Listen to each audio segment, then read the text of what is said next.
today we're going to be doing a little bit of maintenance and a slight modification to my bike. And for those of you that are not familiar, I ride a Kawasaki Vulcan 650S. It is the non-ABS version, and I may have gone several miles too many without an oil change. I've done a slight chain or a chain adjustment not too long ago, but I'm not happy with it, so I'm going to be redoing that, as well as an oil change. And then I'm going to be taking off the gas tank and doing an install with a booster plug. It's kind of similar to a Power Commander, not as in-depth as a Power Commander, and in no way is it as expensive as a Power Commander, which is in part the reason why I chose to go with the booster plug. It's manufactured by a company in Denmark. It's supposed to take a separate temperature reading, and I believe, if I'm not mistaken, it readjusts the fuel to air ratio depending on the temperature as well, and it will improve the throttle response slightly, as well as potentially increasing by a couple horsepower. But that's not the reason why I'm doing it, is for the horsepower at all. Really, I'm just trying to get the bike to run a little bit smoother, a little bit more desirable in the way that it handles on the throttle. So this is supposed to take care of that problem. The Vulcan S has a little bit of a jerkiness to it when you crack open the throttle, especially within the first and second gear. It tends to grab pretty hard. So this, in theory, take care of that issue. So that's what we're up to today, and you guys get to join along. So first things first, we're going to start with the oil change. I just want to go ahead and get that done now, and then from there we'll probably go ahead and start removing the tank, install the booster plug, and then the last stage we will readjust the chain. So let's get started on taking off the bolt that you would remove to drain the oil. I almost forgot what it's called. We'll just call it the oil pan bolt. Pretty sure that that's its name anyhow. The bolt that we're looking for is just right behind the kickstand here. You can see it. It is this bolt right here. So let's go ahead and get that removed. Now, the socket size that we're going to be using for this is a size 17, and that fits on there perfectly. And all we're going to do is we're going to loosen that up, take the bolt out, and simply just allow it all to drain into my little pan here. I have other oil pans, but this one does happen to fit the best inside or underneath the bike. At least until I decide to upgrade exhausts and one day get rid of this huge catalytic converter, which, by the way, the booster plug is really meant for when you get an aftermarket exhaust. And then from there we'll let it drain, and while it's draining we can work on getting rid of some of the plastic that's going to be in our way for removing the gas tank. There we go, cracked it loose. And we're just going to reposition this. I don't want to get oil all over the driveway. And we're just going to let it empty out. I already got a little bit of oil in the driveway. My aim has not been very good lately, especially if you saw my last video with me shooting the lock. My aim with the oil here seems to be about as good as it was with the pistol. Well, while that's draining, we're going to get to work on removing the plastic surrounding the fuel tank. Alright, so for removing most, if not possibly all, of the bolts, putting on all the plastics that surround the gas tank, we're going to be using a 1/8 inch hex driver. Let's see if I can get it to focus. There we go. It's really simple. We're going to start off literally right on the very top here, and we're just going to twist all of these off.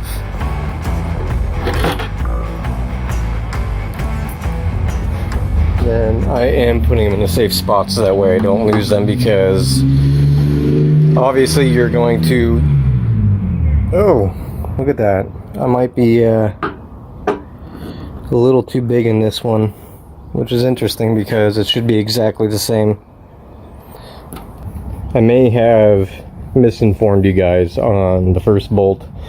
I don't know why, but my 1/8 seems to work fine on most of my bolts, but I believe the one that we're actually going to be wanting to use is this number 3 right here. This number 3 does seem to fit a lot snugger, which is what we want. Otherwise we will risk stripping out the bolt head, and we do not want to do that. There we go.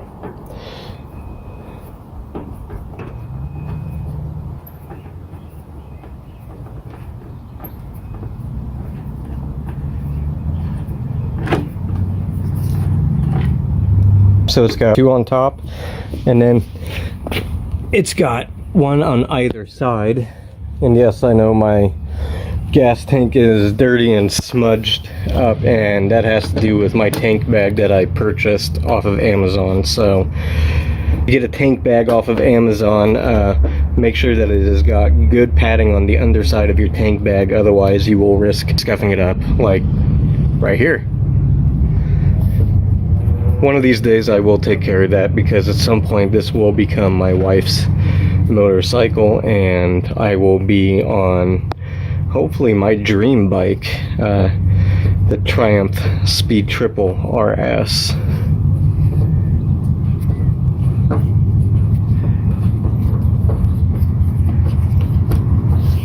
Alright,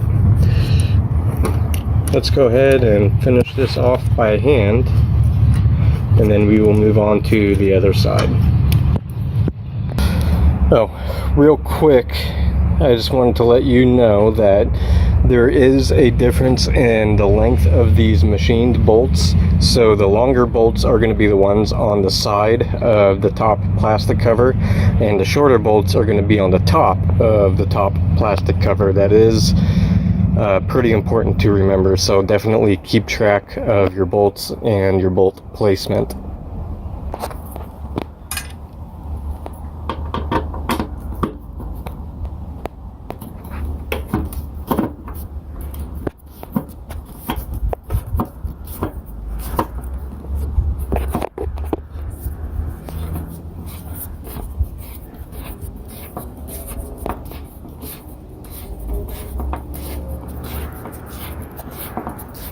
And do not forget the fact that sometimes these washers do tend to stay kind of stuck and seated into that plastic. So if that's the case, try to remove them and keep them with the bolts. It just keeps you from losing them later on.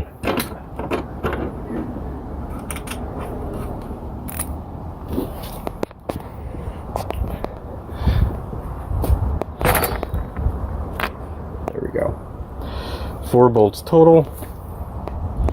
Let's go ahead and remove this top plastic now, and it really does just kind of pop right off like that, and then slide off like so. Now we don't have much more to go.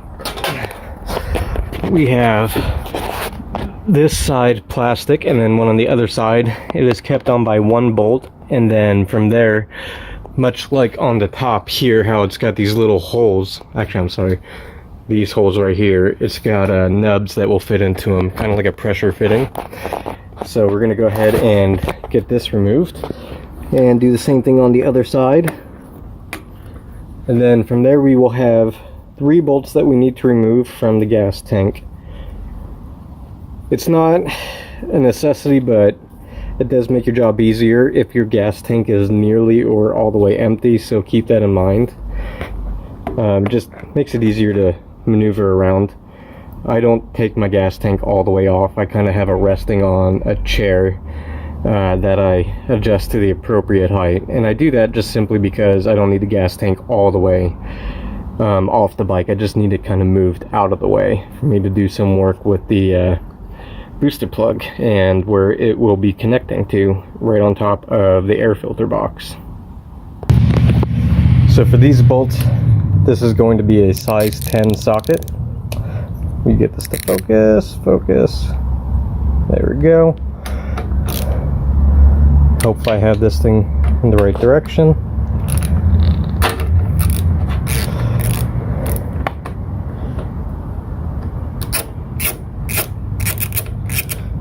Once you break them free, they should come out pretty easily with just some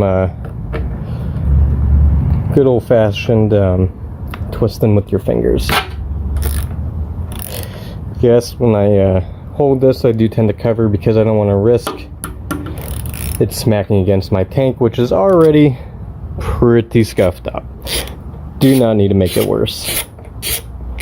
We're just going to get them started, and I will finish off by finger or by hand later. Gonna have to put the camera down, makes it a lot easier.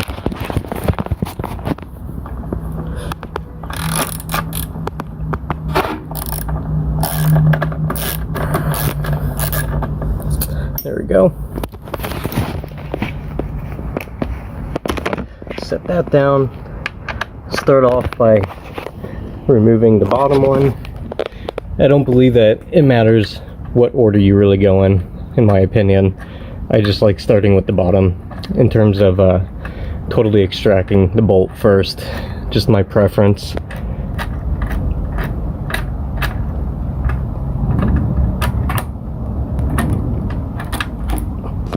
And you'll notice that these washers are slightly different.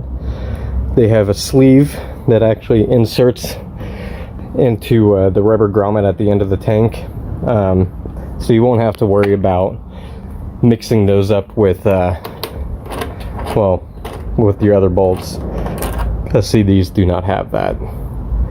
So remember, the sleeved one goes at the bottom, the regular washers go at the top.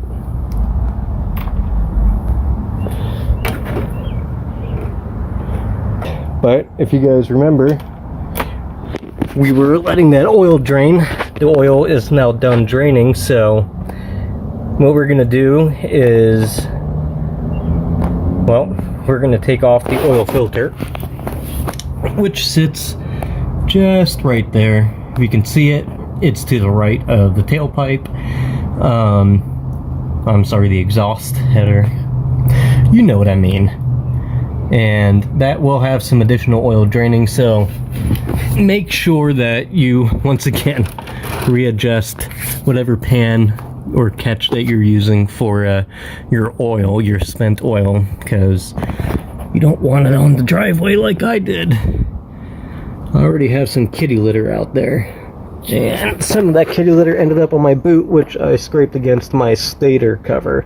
So it looks really attractive, doesn't it? Of course it does. That's why I left it there. Alright, let's go ahead and get that removed. It helps to have a oil filter wrench. You don't need to use an oil filter wrench though. You can just use your hands. Or since you're going to be replacing it with a brand new one, you can go old school and tap a screwdriver into the side and then just clank it with the screwdriver until it pops loose, and then you can unscrew the rest of the way with your hand. But I have an oil wrench, or I used to. Let's see if I can't find it. Okay, we now have the oil wrench set up. That is this right here. And real quickly, I will show you how to attach this. So what you're going to do, you're going to fold your handle here. You're going to find the correct position, and you're just going to kind of lock it on there until it gets some tension. And then once you do, you can go ahead and fold that back out, or keep it this way, it really doesn't matter. And you're just going to loosen like so. Don't forget to keep your oil catch pan in a position to where you can grab the oil as it's dispensing. Try not to get your tool dropping in the oil, and it's loose now, so I can just go ahead and finish taking that off by hand. You can already see the oil dripping out.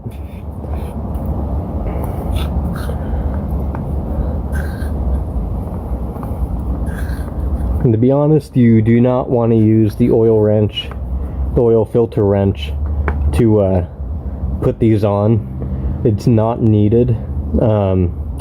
There are some oil filters that actually have a area right here that you can attach a socket to. I believe the K&N filters have those, possibly exclusively, and it does make it quite a charm to put on a new filter and to take off an old filter. But really, you do not need your oil filter on tighter than, well, hand tighten or hand tight. So we're gonna let this just kind of finish dripping there, and then I'm gonna flip it over and use some of this old oil from this cap to rub onto the new oil filter. We'll just set that off to the side for now and allow that to drain out a little bit more.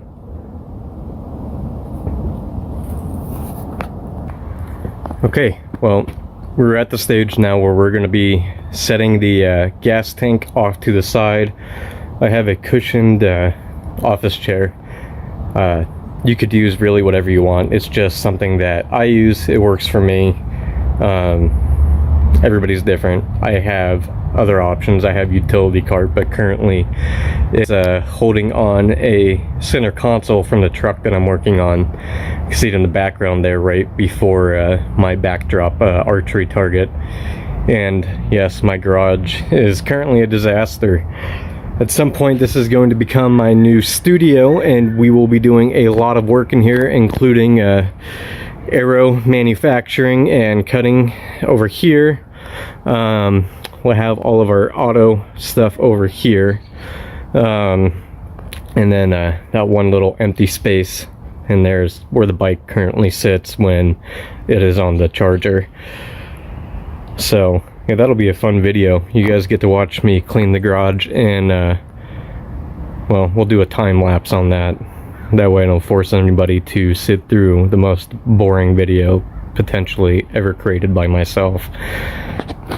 Keep in mind, guys, I'm still learning this whole YouTube thing.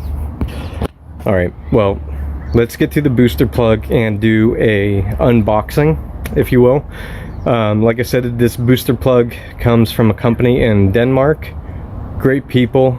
Their customer service reached out to me throughout the entire shipping process, and just to let me know that they're there for help, you know, in case I have any kind of questions or issues, maybe with troubleshooting, something doesn't work out. So we're going to go ahead and give them we're going to go ahead and give them a good review on this booster plug. I won't lie, I might have already unboxed it and taken a good look, so I know what to expect, but you guys don't. So let's get to it. Okay, for the next part of the video, we'll be having some company from a professional mechanic. He also happens to be my son, so everybody say hello to the professional mechanic in the family. Say hi, Barrett. This is YouTube. He says hi, everybody. He's going to be giving me a hand with the supervision on, well, right now the unboxing, but after all that, the rest of the work that we're going to be doing on the bike. So while he's occupied, let's get to the unboxing. Here is the booster plug box. It's actually a really nice box, but as nice as the box is, that's not what we're after. We are after what is on the inside. You guys might be a little shocked and amazed with how little there is.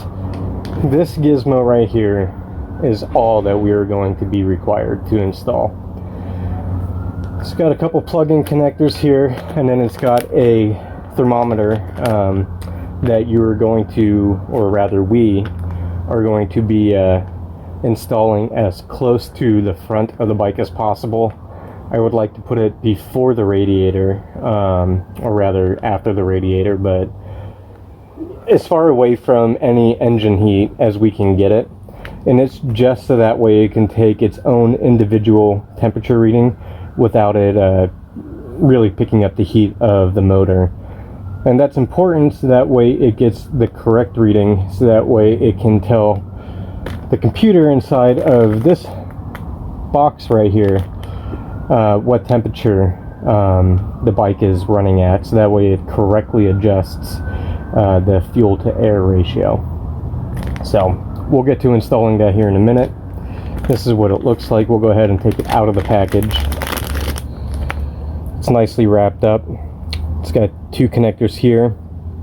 We got the male end and then the female end.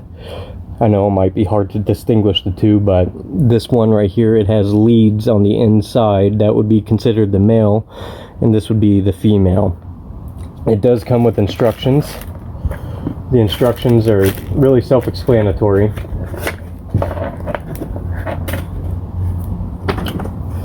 It says most bikes will have the AIT sensor in the air filter box, and of course a few bikes will have the sensor located in a different location. But for the sake of this video, we are working on the Kawasaki Vulcan S, so this one is going to be on top of the air box. Now it says to connect the booster plug to the AIT sensor and the cable connector you removed in step 1, and it's got a nice little diagram here on the back. So when we get this fuel tank out of the way, we'll be ready to demonstrate what all that looks like. And it comes with a few other nice little goodies in this box. It has a nice little keychain from Booster Plug. I like this sticker. That little guy taking this leak on Power Commander. No offense, Power Commander, but Booster Plug here, it pretty much beats the pants off of your guys' price. And for the purpose that we're looking to achieve, this serves that perfectly. Oh, and who can forget, these days we need to have another mask, right? In case you forget your fancy blue and white medical mask at home. They give you a nice little neck scarf that doubles as a mask that you can throw over your face in this time of COVID, because that is oh so important.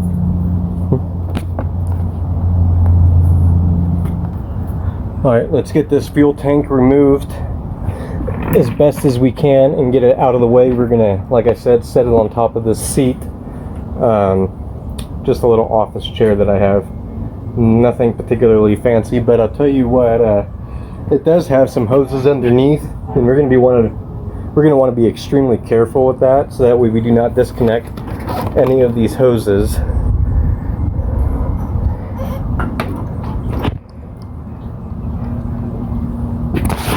And one of the things that we can do to make our job quite a bit easier is we can disconnect these little clips right here, and that will allow for us to have a little bit more play with these hoses. Of course, I have a zip tie on there, so I'm going to have to disconnect a zip tie as well. But to be 100% honest, this thing is pretty much out of the way as it is, so I guess for the sake of this video, we're probably not going to mess around with this too much. We're just going to clip that back in, because nothing is really in the way anymore. There we go. This is the air box right here. What we're currently looking at. Well, the fire department has shown up. I think I know why. So I happen to live behind a Volkswagen, and you can tell, well, maybe not on the video, but there is some, and I think these guys are coming up to take a look, see what's going on. So I just want to go out and give a shout out to the Portland Fire Department. Obviously it's not me that's doing a burn right now, it's my neighbors over at Traftonato. Great folks, nothing against them, but as I have my child out here with me, I'm sorry, my senior mechanic, and the smoke is not good for him, or me, or anybody for that matter. How you doing, kiddo? I know you want out, but I need you to tell me what I'm doing right and wrong on the bike, so I'm going to need you to hang in there with me, alright, kid? Alright. Anyways, the folks over at the Portland Fire Department, they were nice enough to let me know that they're going to go and just have a friendly chat with our neighbors over at the auto shop right behind my house, and just tell them to tone down the fire a little bit. We got some folks outside trying to enjoy the weather while it's still nice. Some of us have kids, and we'd like to breathe free. I think we have to wear these enough. Shouldn't have to do it in our own backyard too.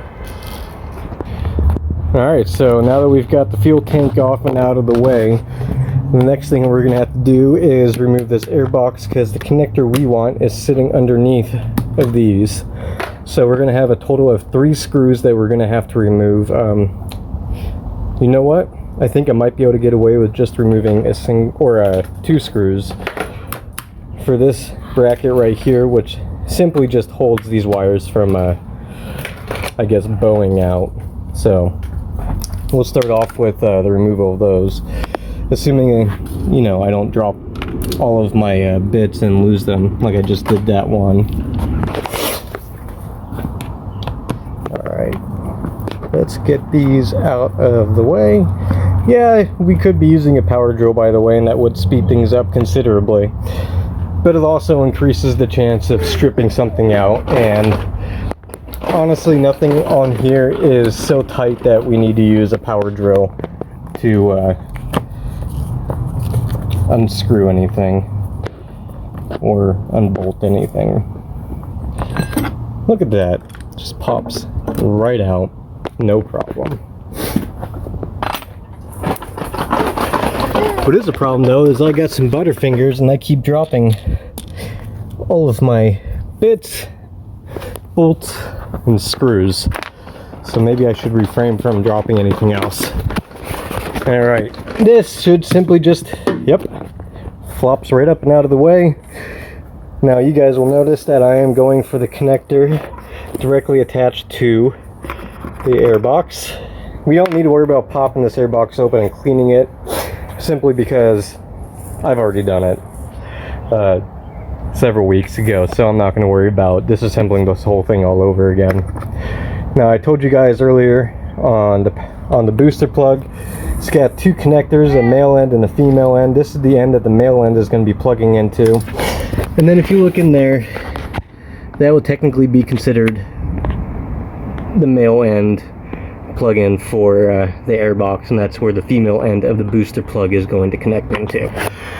So it's simply just going to be jumping from here to here, and everything will be routed through the booster plug, and that will be taking its new readings for temperature and airflow. Alright, now to show you guys what I was talking about earlier, this is the female end of the booster plug.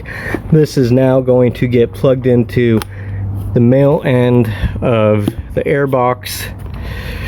This is the male end of the booster plug, and this is going to get plugged into the female end right here that used to be connected to the air box.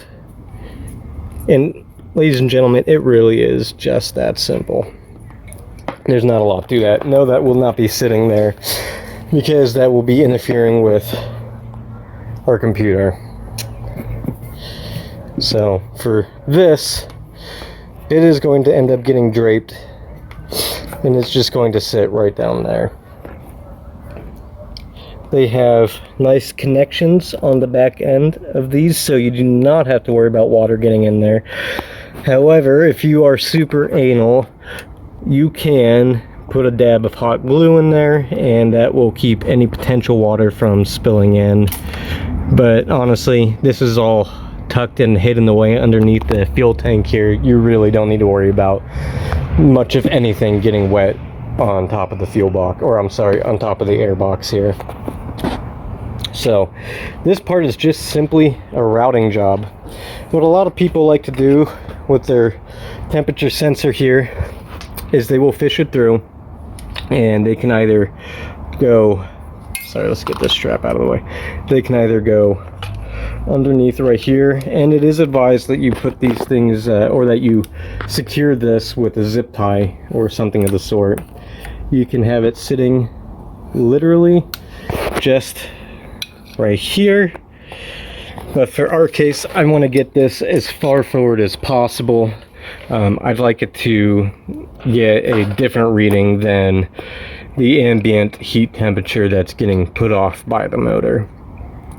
If you notice though, there is a fan right on the inside of my radiator there, so that would cool this down a little bit. So I could put it not far from there and it would be okay, but I'm going to look for a different place to put it. And as for this connection right here, the one I was showing you that gets connected to the booster plug, we're going to stick that right underneath there.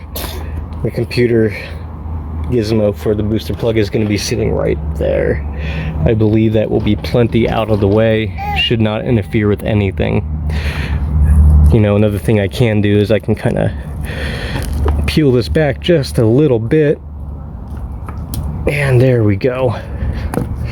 Now it is truly out of the way, this included. And we're going to go ahead and put that bracket back on. It's going to be simply just the reverse order of how you took it off. Alright, that is secure. Let's go ahead and finish tucking these wires up and out of the way. Try to keep everything in here as clean as possible. Let's get the strap back to where it was. And we're going to go ahead and zip tie this cord, this wire right here, to a few other places that I have other wires zip tied, just to keep everything nice and neat. I'd like to keep all the wires kind of running in the same direction, if at all possible.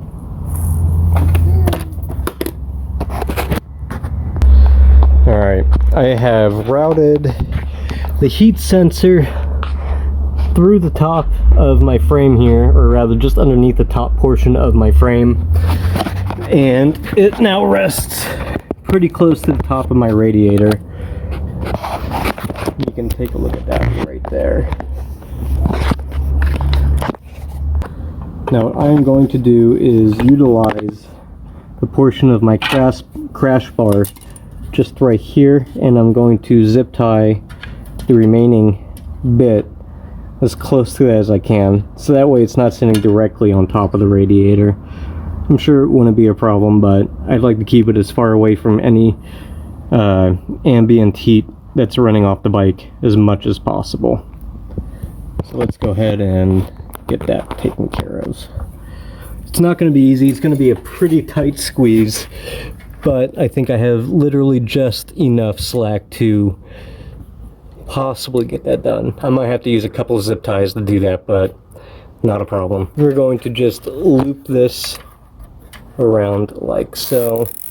I know you guys are having a hard time seeing with my hand in the way, but I'm going to tighten this down right on the back side of this metal portion of the heat sensor, and then from there attach another zip tie through that, kind of like a chain, up to that top part up there I was telling you about.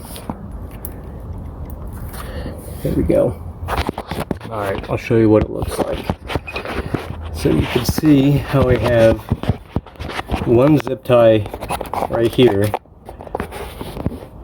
that is connected to the back side of this metal temperature sensor, and then from there I have another zip tie that is looped up and around the top portion of the crash bar center brace. For this particular style of crash bar, everybody's will be different if you even choose to have one at all, but for this application it makes things incredibly nice for positioning this heat sensor for the booster plug. Okay, everything looks good. We're going to clip off the remainder of the zip ties that are laying about in excess, just to clean it up a little bit, and for this portion of the project we are done. Alright, at this stage all that is currently left to do is put the fuel tank back on, make sure my tank bag straps are laid out the way I had them before, and simply do the reverse order of everything that we had done to take the tank off. At that point, we're going to be finishing up with the oil.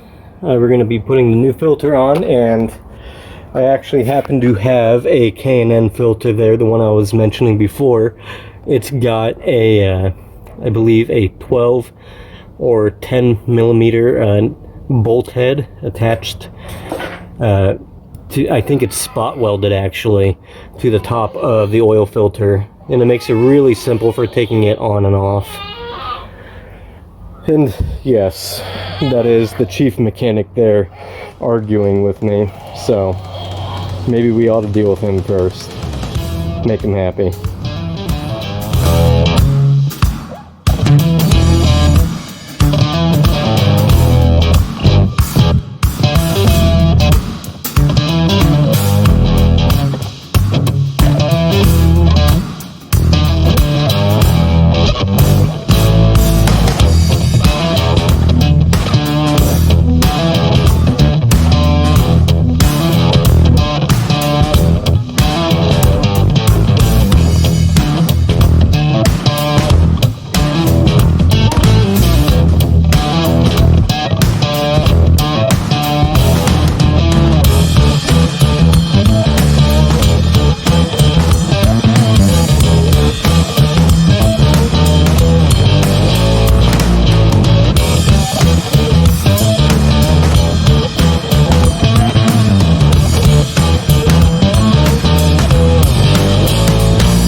Going to finish up with this oil.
Don't forget, grab the front brakes, that way this does not roll away on you if you're on a hill or anything. Bring this to an upright position. Look at that. It's a little higher than halfway in between, but that's alright as long as it does not master mechanic over there. As long as it does not go above that top line we're golden. I would say this is about perfect. We're gonna leave it as is. No need to empty anything out. I'm happy with it. Let's go ahead and set it back down. And back out of view of the window it goes. All right. So essentially, we are done. We could slap the seats back on there and take it for a test drive. Maybe I'll let him take it for a test drive. Maybe not. He doesn't know where to put the keys yet. But what I really want to do is throw this on the rear stand, and I'd like to readjust the chain back here. The chain is a little bit loose. Yeah, it's a little loose. It's not bad, but it could be a little bit tighter. Not much, but just enough. It's not hard to eyeball these things, but it's a good idea to get some sort of a completely straight shaft to line up your rear sprocket with your chain going down the swing arm to make sure everything's in line. You do not want this thing canted to one direction or the other. Otherwise you could unintentionally pop off the chain as you're riding. That would be bad. It's always easiest to remove the chain guard. In case you're wondering why my bike is so dirty, I do take this thing off-road. Not anything crazy, but you know, I'm not like a dual sport or you know, a dirt bike kind of off-road, but I do like to get a little squirrely on some gravel and muddy roads. And if you guys have seen any of my other videos, you know that I like to take it up into the snow sometimes, and yeah, I'll lay the bike down. That's what them crash bars are for. I got all sorts of extra parts. If anything breaks on this, as long as I can get it back home, I can always fix it back up. Look at the mess I've made. My wife's gonna kill me. We'll throw some of that kitty litter on it. Alright. Let's get it up on the rear stand. Master Mechanic. Say hello, Master Mechanic. Yeah, buddy.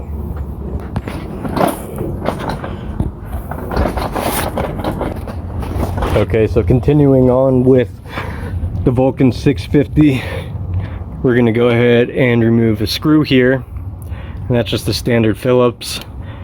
If you have a rear set for passenger pegs, you'll find yourself better off using a tiny ratchet to get inside of that area. And then we got an Allen head bolt right here,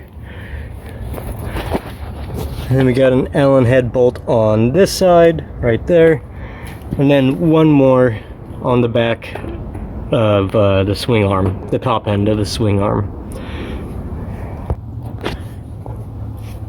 So let's start with removing this screw right here. There we go. It's already loosened up. From there, to be honest, we can just take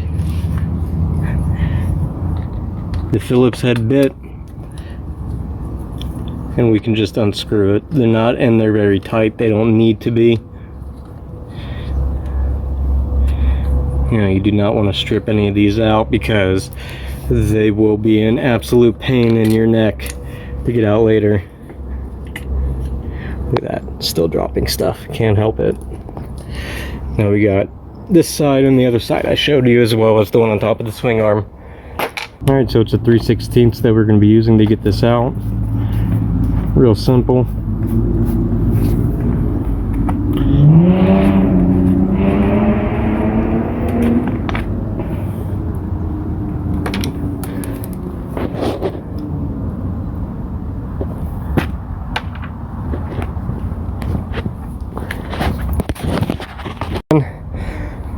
The axle nut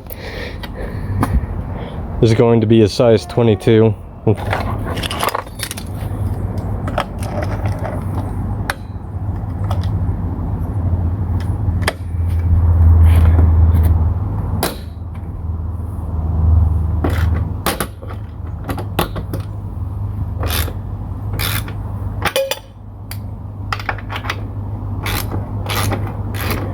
So we don't need to take this off completely, we just need to loosen it a little bit.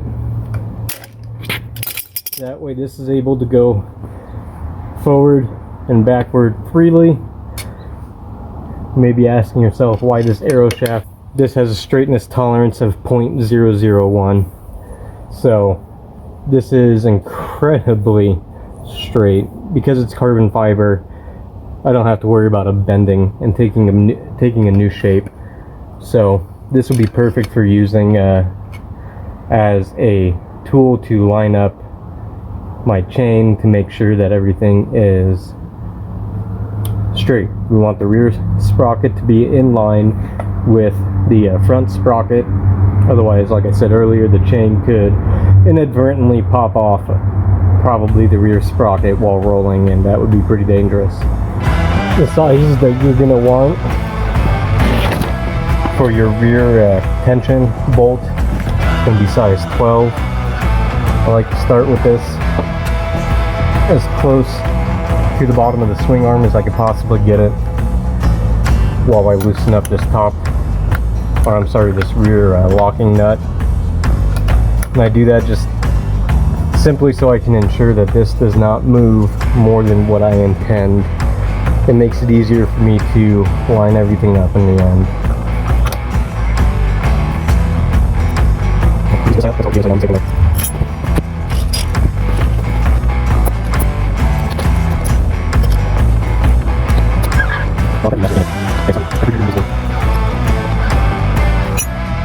We're going to be looking at this groove right here, and we want it to line up not exactly with one of these, but wherever it is that we choose to line it up, we're going to make sure that the other side is in the exact same position. So I like to look down the shaft of the axle, and from there we can get almost the exact position on the other side when we switch sides in correspondence with those grooves and notches. So, something to keep in mind.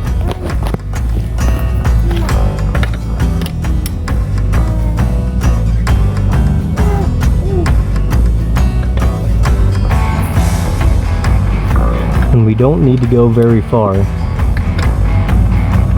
In fact, that might be all that we needed to do right there. So if you take a real close look, we didn't move it much. It's a little closer to the second notch, almost on the cusp of the edge of that second notch. And that's key to remember because we're going to be doing the same thing to the other side. An old trick that I've seen a lot of people do, and I've liked to do myself, is I will toss an old rag in here, and I'll do that to bring it in much closer. And keep in mind, when this bike is seated back down on the rear tire, this chain right here, it should get just a little bit looser.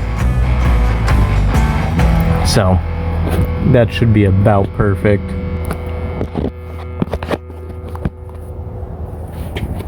Alright, so we're going to go ahead and toss this rag in here now. And what we're doing is we're just going to spin this a little bit to where the rag catches in between the chain and the sprocket.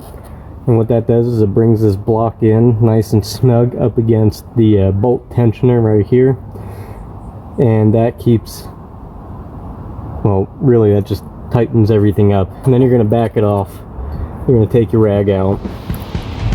Much better.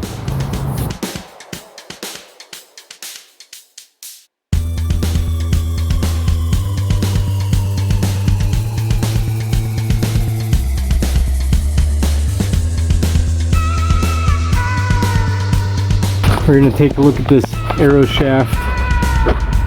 Boy, you can see a little bit of rust on my chain there. You can tell I've been bringing this thing out into places I shouldn't.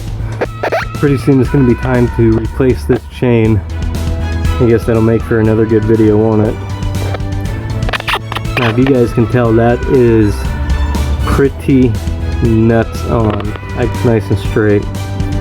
Let's go ahead and get this wheel moving and get it cleaned up on that chain, and get this cleaned up, and then get some lube on it, and then some wax, and then we'll set her back down. You're just going to go ahead, grab grabbing the clutch, put the bike in gear, and let it spin under its own power. While you're letting it spin under its own power, you're going to take the penetrating lube and you're just going to let it soak into every part of that chain as best as you can. Don't worry about any splash on any other part of the tire. You can do your cleanup later. It's what rags are for, right? Once you get this thing fairly doused, you're going to take your chain cleaning brush, and that's all you have to do. Hold it in place.